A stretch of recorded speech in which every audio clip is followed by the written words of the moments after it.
এইরকম ফসল চাষ করতে হলে অবশ্যই লতি কচু বাড়ির এক চাষ করতে হবে, না হলে কিন্তু আপনি ক্ষতির মুখে পড়বেন। বাংলাদেশে অনেকেই লতি কচু বাড়ির এক চারা কইয়া বিক্রি করে, আসলে লতি কচু বাড়ির এক কিনে লাগানোর পরে বোঝা যায়। এই জন্য আপনারা সতর্ক হয়ে যান। এরকম যার যদি লাগাইতে চান, এরকম যার যদি চাষ করতে চান, অবশ্যই আমার সাথে যোগাযোগ করতে পারেন, তাতে কোনো সমস্যা নাই। ইনশাআল্লাহ আল্লাহর রহমতে আমি 100% গ্যারান্টি দিয়া এই জাতটা চারা বিক্রি।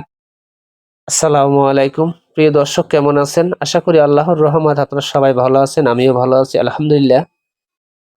যারা লতি কচু বাড়ির এক চারা চাষ করতে চান, অনেকে আছে বাংলাদেশে উদ্যোগ নিয়েছেন যে লতি কচু বাড়ির এক চাষ করবো ইনশাআল্লাহ। ভাই, বাড়ি কচু চাষ করা, লতি মানে কচুর জগতে চাষ করা একেবারে সহজ, একেবারে সহজ। নিয়ে লাগাবেন, ফসল ছিঁড়বেন, বাজারে নেবেন, খাবেন। আসলে এই কথাটা অনেকেই সহজ মনে করেন, যে আসলে অতটা সহজ না। কারণ কি সহজ না? আপনারা পরিশ্রম যদি করতে পারেন, যে না ভাই আমি পরিশ্রম করতে পারি, করবো ইনশাল্লাহ, তাহলে আপনি নিতে পারেন। আর যারা যারা এই কথা ভাবেন যে আমি জিনিস লাগাইছি, নিয়ে ফসল ছিঁড়বো আর খাবো, আসলে তাহলে আপনার চারা নিয়েন না ভাই। কারণ কি জানেন?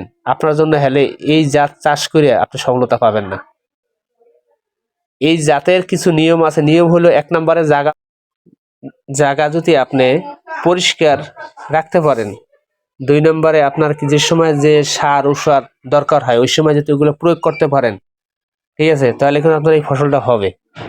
আর এমন একটি জায়গা নির্বাচন করুন যে জায়গায় আপনি মনে চাইলে পানি দিচ্ছেন, আবার মনে চাইলে আপনি আটকাইয়া শুকাই দিচ্ছেন। কারণ এটা সবসময় যে পানি রাখতে হবে এমন কোনো কথা নাই। তবে হ্যাঁ, বৃষ্টির সিজনে যদি পানি আসে ওটা কোনো সমস্যা নাই। কারণ বৃষ্টির সিজনে পানি যদি আপনার একাতো হয়, দেড়াতো হয়, সমস্যা নেই। কিন্তু পানি নামানোর একটা রাস্তা থাকতে হবে। 1 সপ্তাহ 15 দিন 1 মাস বৃষ্টি হয়েছে একটা না হোক, সমস্যা নাই, কচু গাছের ক্ষতি হবে না। কিন্তু রোদ ওঠার পরে যদি আপনি পানিটা না নামাই দিতে পারেন, তাহলে কিন্তু কচু গাছের মারাত্মক ধরনের ক্ষতি হবে। কিন্তু এই কথাগুলো কিন্তু অনেক কৃষক বলেন না। কেন বলেন না? এখানে কিন্তু বড় একটা মাইর আছে, কাজের মাইর। কারণ আপনার যদি এই কথা বলি, তাহলে তো আপনি সারা নিবেন না আমার কাছ থেকে, ঠিক আছে? তো এই কারণে আসলে মূলত অনেক কৃষক আছে বলেন না। এই জন্য বলি ভাই, আমি সঠিক কথা বলি।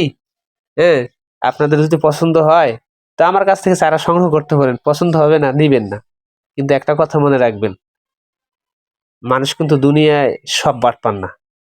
কিছু ভালো মানুষ আছে, হয়তো আমি পাপী বান্দা, ঠিক আছে, কিন্তু কিছু ভালো মানুষের জন্য আমরা যে পাপী বান্দা নিকৃষ্ট বান্দা আছি দুনিয়ায়, তাদের উসিলে আমরা টিকে আছি, ঠিক আছে? তো লতি কচু বাড়ির এক যারা অরিজিনাল ভাবে নিতে চান, যে আমি অরিজিনাল লতিরাজ বাড়ির এক চারা সংগ্রহ করবো, আমার কাছ থেকে না, আমি কয়টা নিয়ম শিখিয়ে দিই, শুনেন। একবার সলিড কথা, 1 নম্বরে সপ্তাহে 2 বার লতি কাটতে পারবেন কিনা সেটা জিগাবেন। আর কয় মাস লতি হয় একটা না, এই 2টা কথা যদি আপনি তারে প্রশ্ন করেন, যার কাছে চারা সংগ্রহটা করবেন, তাহলে সে কিন্তু বলবে যে ভাই আমরা 10 দিন পর একদিন কাটি, কিংবা সপ্তাহে 2 বার কাটি, কিংবা 15 দিন পর একদিন কাটি, এরকম কিছু কথা বলবে।